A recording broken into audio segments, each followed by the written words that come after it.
आम पुरी रे महाप्रभु को किंदी पैसा देकी बिक्री हलानी मुझे देखा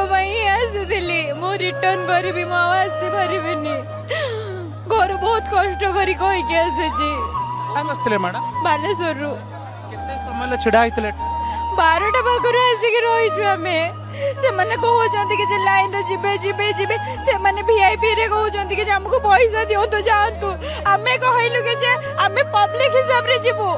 जमी सब लोक जाऊँच कष्ट करके हिसाब से जीवु तथापि से कौन कहले आपण पैसा देके जाइपारे से तो मुझे कहली लोक मैंने पैसा देके जाऊँ ठाकुर को भी बिक्री करदे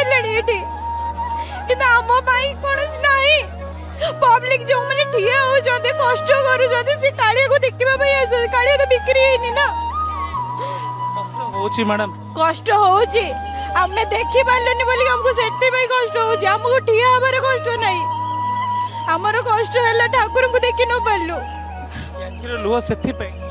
हां देखिले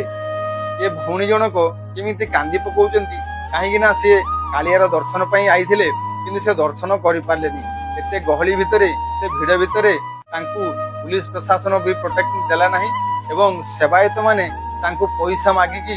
ठाकुर को दर्शन करे देबे बोली कहउचंती।